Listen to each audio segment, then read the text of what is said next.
Hi friends, ಬೆಳಗಿನ ನಾಷ್ಟಕ್ಕೆ 10 ನಿಮಿಷದೊಳಗೆ ದಿಢೀರವಾದಂಥ ದೋಸೆ ಮಾಡ್ಬೇಕು ಅನ್ನೋರು ದಯವಿಟ್ಟು ಈ ವಿಡಿಯೋನ ಫುಲ್ ನೋಡಿ ಸಪೋರ್ಟ್ ಮಾಡಿರಿ.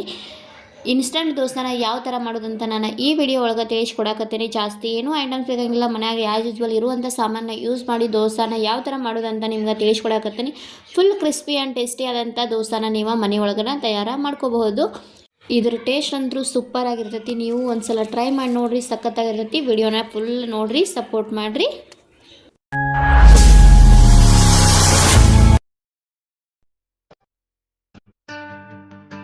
ಹಾಯ್ ಹಲೋ ನಮಸ್ಕಾರ, welcome back to my YouTube channel Divya vlogs. ಏನಪ್ಪ ಇವತ್ತಿನ ವಿಡಿಯೋ ಅಂಥೇಳಿ ನಿಮ್ಗೆ ತಮ್ಮೇಲೆ ನೋಡಿದ ಮೇಲೆ ಗೊತ್ತಾಗಿರ್ತೈತಿ. ಅದಕ್ಕೂ ಮುಂಚೆ ಇನ್ನೂ ಯಾರೆಲ್ಲ ನನ್ನ ಚಾನಲನ್ನು ಸಬ್ಸ್ಕ್ರೈಬ್ ಮಾಡ್ಕೊಂಡಿಲ್ಲ ಅಂದರೆ ದಯವಿಟ್ಟು ಚಾನಲನ್ನು ಸಬ್ಸ್ಕ್ರೈಬ್ ಮಾಡ್ಕೊಂಡು ವಿಡಿಯೋನ ಕೊನೆವರೆಗೂ ನೋಡಿ ಸಪೋರ್ಟ್ ಮಾಡಿರಿ. ಹಾಗೆ ಎಲ್ಲರೂ ವಿಡಿಯೋನ ನೋಡಕತ್ತಿದ್ರ ಆದರೆ ಬಟ್ ಯಾರೋ ವಿಡಿಯೋ ನೋಡಿ ಕಮೆಂಟ್ ಕೂಡ ಹಾಕ್ತಿಲ್ಲ, ಲೈಕ್ ಮಾಡ್ತಿಲ್ಲ ಮತ್ತು ಹೈಪ್ ಕೂಡ ಕೊಡ್ತಾಯಿಲ್ಲ. ಹೈಪ್ ಕೊಡೋದ್ರಿಂದ ಏನಾಗತ್ತಪ್ಪ ಅಂತಂದರೆ ನಮ್ಮ ವಿಡಿಯೋ ಜಾಸ್ತಿ ಜನಕ್ಕೆ ರೀಚ್ ಆಗುತ್ತೆ. ಸೊ ದಯವಿಟ್ಟು ಎಲ್ಲರೂ ಕಮೆಂಟ್ ಅನ್ನೋ ಒಂದು ಆಪ್ಷನ್ ಇರುತ್ತೆ, ಅದರ ಪಕ್ಕದಲ್ಲಿ HYPE ಹೈಪ್ ಅಂತ ಇರುತ್ತೆ. ದಯವಿಟ್ಟು ಅದನ್ನು ಹೈಪ್ ಮೇಲೆ ಕ್ಲಿಕ್ ಮಾಡಿ. ಅದರಿಂದ ನಿಮ್ಮ ದುಡ್ಡು ಏನೂ ಖರ್ಚಾಗಂಗಿಲ್ಲ. ಜಸ್ಟ್ ಹೈಪ್ ಕೊಡೋದ್ರಿಂದ ನಮ್ಗೆ ಪಾಯಿಂಟ್ಸ್ ಸಿಗ್ತಾವೆ. ಸೊ ದಯವಿಟ್ಟು ಎಲ್ಲರೂ ಹೈಪ್ ಕೊಡಿ ಅಂತ ನಾನು ಕೇಳಿಕೊಳ್ಳೋಕೆ ಇಷ್ಟಪಡ್ತೀನಿ. ಏನಪ್ಪ ಅಂತಂದರೆ ಇವತ್ತಿನ ವಿಡಿಯೋದಲ್ಲಿ ನಾನು ನಿಮ್ಗೆ ಇನ್ಸ್ಟಂಟ್ ಆದಂಥ ದೋಸೆನ ಯಾವ ಥರ ಮಾಡೋದಂತ ನಿಮ್ಗೆ ಈ ವಿಡಿಯೋ ಒಳಗೆ ನಾನು ತಿಳಿಸ್ಕೊಡಕತ್ತೇನೆ ರೀ. ವಿಡಿಯೋನ ಯಾರು ಸ್ಕಿಪ್ ಮಾಡಬೇಡಿ, ಕೊನೆವರೆಗೂ ನೋಡಿರಿ, ಸಪೋರ್ಟ್ ಮಾಡಿರಿ. ಇನ್ಸ್ಟಂಟ್ ದೋಸೆ ಮಾಡೋಕ್ಕಿನ್ನೂ ಜಾಸ್ತಿ ಐಟಮ್ಸು ಬೇಕಾಗಿಲ್ಲ, ಜಾಸ್ತಿ ಟೈಮು ಬೇಕಾಗಿಲ್ಲ. ದಿಢೀರವಾಗಿ ನೀವು ಮನೆಯಲ್ಲಿನ 10 ನಿಮಿಷದೊಳಗೆ ನೀವು ದೋಸೆಯನ್ನು ರೆಡಿ ಮಾಡ್ಕೋಬಹುದು.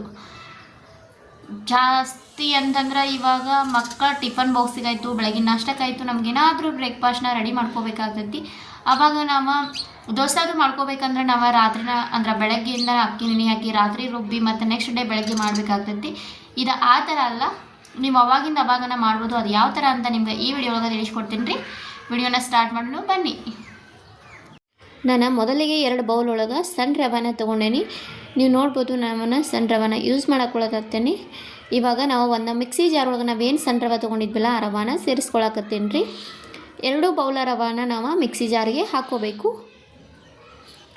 2 ಬೌಲ ರವಾನ ಮಿಕ್ಸಿ ಜಾರಿಗೆ ಹಾಕೊಂಡ್ಮೇಲೆ ನಾವು ಏನು ಮಾಡ್ಬೇಕಂದ್ರೆ ಅದಕ್ಕೂ ಮುಂಚೆ ನಾವು ಒಂದು ಸೈಡ್ಗೆ ಅವಲಕ್ಕಿಯನ್ನು ಸ್ವಲ್ಪ ನೆನೆಸ್ಕೋಬೇಕಾಗ್ತೈತಿ. ನಾವು ಅವಲಕ್ಕಿ ಮಾಡೋಕ್ಕೆ ಯಾವ ಥರ ನೆನೆಸ್ಕೋತಲ್ಲ ಆ ಥರ ನೆನೆಸ್ಕೊಂಡ್ರೆ ಸಾಕು. ನಾನು ಇವಾಗ ಅವಲಕ್ಕಿ ಕೂಡ ನೆನೆದವ, ಅದನ್ನೂ ಕೂಡ ನಾನು ಅದೇ ಮಿಕ್ಸಿ ಜಾರ್ ಒಳಗೆ ನಾನು ಸೇರಿಸ್ಕೊಳಕತ್ತೇನೆ ರೀ. ಮತ್ತು ನಾವು 2 ಬೌಲ ರವೆ ಮತ್ತು 1 ಬೌಲ್ ಆಗುವಷ್ಟು ಅವಲಕ್ಕಿ ತೊಗೊಂಡ್ರೆ ಅದಕ್ಕೆ 1 ಬೌಲ್ ಆಗುವಷ್ಟು ಗೋಧಿ ಹಿಟ್ಟನ್ನು ಕೂಡ ನಾನು ಸೇರಿಸ್ಕೊಂಡನ. ಇದಾದಮೇಲೆ ಅವಲಕ್ಕಿ ಸೇರಿಸ್ಕೊಳಕತ್ತೇನೆ. ಇದಕ್ಕೆ ಜಾಸ್ತಿ ಏನೂ ಇಲ್ಲ, ಜಸ್ಟ್ 3 ಸಣ್ಣ ರವೆ, ಸ್ವಲ್ಪ ಗೋಧಿ ಹಿಟ್ಟು ಮತ್ತು ಅವಲಕ್ಕಿ. ಅದಾದಮೇಲೆ ನಾನು 1 ಕಪ್ ಆಗುವಷ್ಟು ಗಟ್ಟಿ ಮೊಸರನ್ನು ಸೇರಿಸ್ಕೊಳಕತ್ತೇನೆ. ನೀವು ಮೊಸರಾದರೂ ಸೇರಿಸ್ಕೋಬೋದು, ಮಜ್ಜಿಗೆ ಆದ್ರೂ ಸೇರಿಸ್ಕೋಬೋದು, ನಡೀತೈತಿ. ನಾನು ಮೊಸರನ್ನು ಸೇರಿಸ್ಕೊಂಡೇನಿ. ಇದಾದ್ಮೇಲೆ ನಾವು ಸಣ್ಣಗೆ ಪೇಸ್ಟ್ ಮಾಡ್ಕೊಂಡು ಬರಬೇಕಾಗ್ತೈತಿ. ನಾನು ಯಾವ ಥರ ಪೇಸ್ಟ್ ಮಾಡ್ಕೊಂಬಂದನಂತ ನೀವು ಇಲ್ಲಿ ನೋಡ್ಬೋದು. ದೋಸೆ ಮಾಡೋಕ್ಕೆ ಯಾವ ಥರ ನಾವು ಹಿಟ್ಟನ್ನು ಪೇಸ್ಟ್ ಮಾಡ್ಕೋತಲ್ಲ ಅದು ಒಳಗಿದ್ರೆ ಸಾಕು. ಇದು ಹಿಟ್ಟೆಲ್ಲ ಪೇಸ್ಟ್ ಮಾಡ್ಕೊಂಡ್ಮೇಲೆ ನಾನು ಇದಕ್ಕೆ ಇವಾಗ ಏನು ಮಾಡಕತ್ತೇನೆ ಅಂತಂದರೆ ಸ್ವಲ್ಪ ಸೋಡಾವನ್ನು ಸೇರಿಸ್ಕೊಳಕತ್ತೀನಿ. ಜಾಸ್ತಿ ಏನು ಸೇರಿಸ್ಕೊಳಕ್ಕೆ ಹೋಗಬೇಡಿ, ಸ್ವಲ್ಪ ಸೋಡಾ ಸೇರಿಸ್ಕೊಳ್ಳಿ. ಮತ್ತು ಸ್ವಲ್ಪ ರುಚಿಗೆ ತಕ್ಕಷ್ಟು ಉಪ್ಪನ್ನು ಸೇರಿಸ್ಕೊಂಡು ನಾವು ಇವಾಗ ನೀಟಾಗಿ ಇದನ್ನು ಒಂದು ಸಲ ಮಿಕ್ಸ್ ಮಾಡ್ಕೋಬೇಕಾಗ್ತೈತಿ. ಯಾಕಂತಂದರೆ ಇಲ್ಲಾಂದರೆ ಉಪ್ಪು ಒಂದು ಕಡೆ ಉಳಿದ್ಬಿಡ್ತೈತಿ, ಸೋಡಾನು ಒಂದೇ ಸೈಡೆ ಉಳಿದ್ಬಿಡ್ತೈತಿ. ಅದಕ್ಕಾಗಿ ನಾವು ನೀಟಾಗಿ ಇದನ್ನೆಲ್ಲ ಏನು ಮಾಡ್ಕೋಬೇಕು, ಮಿಕ್ಸ್ ಮಾಡ್ಕೊಳ್ಳೇಬೇಕಾಗ್ತೈತಿ.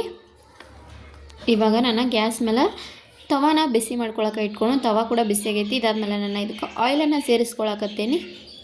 ನಿಮ್ಮ ಕಡೆ ನಾನ್ ಸ್ಟಿಕ್ ತವಾ ಇದ್ದರೆ ನೀವು ನೀರನ್ನಾದರೂ ಸೇರಿಸ್ಕೋಬೋದು ಅಥವಾ ಆಯಿಲಾದರೂ ಸೇರಿಸ್ಕೋಬೋದು. ನಾನು ಆಯಿಲನ್ನು ಸೇರಿಸ್ಕೊಂಡೆ ಇವಾಗ ದೋಸೆ ಹಿಟ್ಟನ್ನು ತವಾ ಮೇಲೆ ಹಾಕಕತ್ತೇನೆ.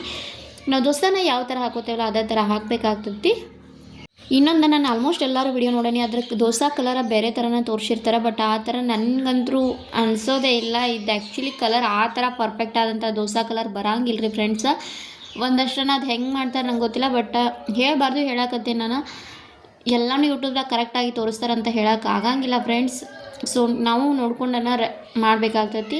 ನಾನು ಯಾವಾಗಲೂ ಟ್ರೈ ಮಾಡಿ ಅದು ಕರೆಕ್ಟ್ ಬಂದ್ರೂ ನಿಮ್ಮ ಜೊತೆ ಶೇರ್ ಮಾಡಕತ್ತೀನಿ.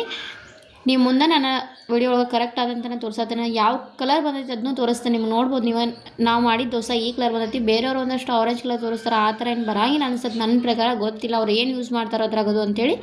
ಬಟ್ ನಾನು ಮಾಡಿರೋ ದೋಸೆ ಕಲರ್ ಈ ಥರ ಬಂದೈತಿ. ಫುಲ್ ಕ್ರಿಸ್ಪಿ ಅಂದರೂ ಐತಿ, ಟೇಸ್ಟ್ ಮಾತ್ರ ಸಖತ್ತಾಗೈತಿ. ಟ್ರೈ ಮಾಡಿರಿ ಅಂತ ನಾನು ಹೇಳೋಕ್ಕೆ ಇಷ್ಟಪಡ್ತೀನಿ. ದಿಢೀರವಾಗಿ ಟಿಫನ್ಗೆ ನೀವು ಈ ದೋಸೆನ ಟ್ರೈ ಮಾಡಿ ತಿನ್ಬೋದು ಫ್ರೆಂಡ್ಸ್. ಇವತ್ತಿನ ನನ್ನ ವಿಡಿಯೋ ನಿಮಗೆ ಇಷ್ಟವಾದರೆ ಲೈಕ್ ಮಾಡಿ, ಶೇರ್ ಮಾಡಿ, ಸಬ್ಸ್ಕ್ರೈಬ್ ಮಾಡಿ. Thank you.